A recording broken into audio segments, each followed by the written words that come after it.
Hi, Warby Parker. It is Aaron Berryman. I am the lead creative designer for this upcoming ad campaign that we will be doing together in Q4 during the month of October and kind of sliding into November there.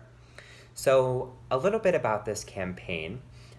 This is right around Halloween time. This is going to be a Halloween themed campaign. And what better way to get consumers in the mood for that glorious October 31st than give them a little healthy dose of humor. So in this video, I will be storyboarding some ideas with you guys about some commercials that I have for the campaign, as well as going over just some different logistics that I have and must-haves for the campaign to really just take off. So without further ado, let's get started, and I look forward to hearing your feedback as well. So I wanted to go over some of the must-haves that I have for this campaign that I think are really going to make it pop in customers' eyes. So one of those does involve the commercials that I'm about to talk to you about. I have 3 commercials in mind, and of course we can definitely add 1 or 2 more to kind of pepper in throughout that month long. I wanted to make sure that we not only bought time on cable television, but with so many young consumers cutting the cord and moving their TV watching experience to a more internet-based one, I wanted to make sure that we bought time on both Hulu as well as on YouTube, YouTube Red, just to make sure that we were covering all the major internet bases. For the print aspect of this campaign, which I detail in my creative brief, I was thinking more billboards around the city, in plain view of highways, as well as in major metropolitan areas like New York, where Warby Parker is based out of. Certain subway ads, bus ads, things like that to really something very large and graphic, and something to get to the point immediately.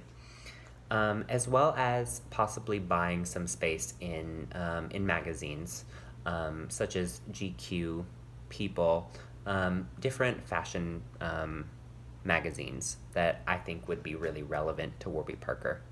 The billboards, the subway ads, and the magazine ads should all have the basic formula of having the figure or the mythical being in question, whether that be a vampire, a ghost, a Wookiee, something with glasses on, talking about one of our key benefits. And then without further ado, we can go into the commercials. So the first commercial in this Halloween-themed campaign we have is going to focus on Frankenstein and his monster. So the scene opens on Frankenstein working on his monster in the lab, tweaking, twisting things. A surge of energy is going to run through the monster. The monster sits up. You hear the famous line, "It's alive! He's alive!"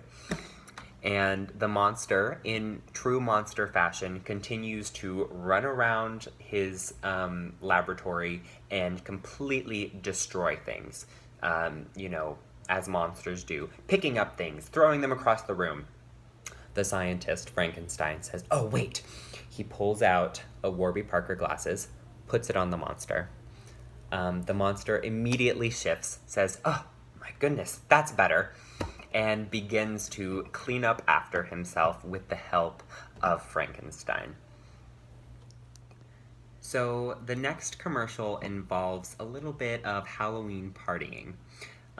So a group of young people are all on their way to a Halloween-themed party in, the stereotypical traditional Halloween costumes. A giant bee here, a vampire here, and the main girl that we will be focusing on is a girl in a sexy bunny costume. So she's walking with her friends, and she suddenly, "Ow!" exclaims, her contact ripped.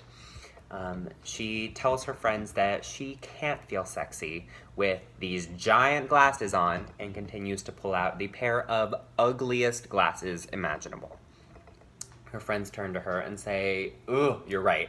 But don't worry, get some Warby Parkers, $95 per pair, and you can get multiple ones. You will definitely continue to look like a sexy bunny even with these glasses." And the commercial ends with her trying on different pairs of glasses and feeling herself in her sexy bunny costume.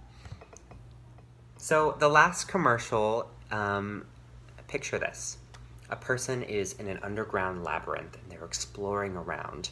They open a door and unexpectedly a mummy pops out and scares them. The mummy begins to chase the human through the labyrinth. The human's running for his life, screaming, crying, just flailing, running. And his glasses, in all of the commotion, fall off and they break.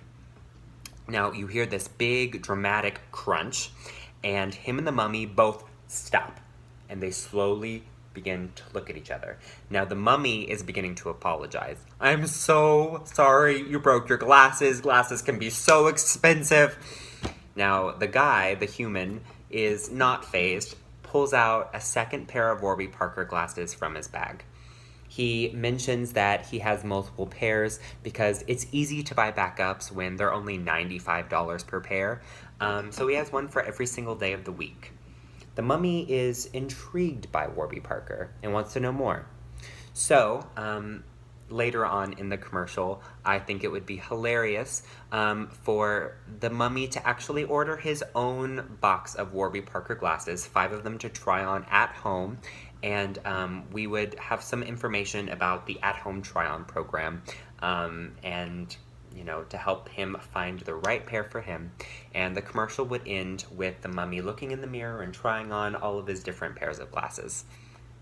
So thank you, Warby Parker, for watching this video. I was really happy that I got to storyboard with you guys with these commercials, and I really hope this ad campaign turns out to be a success.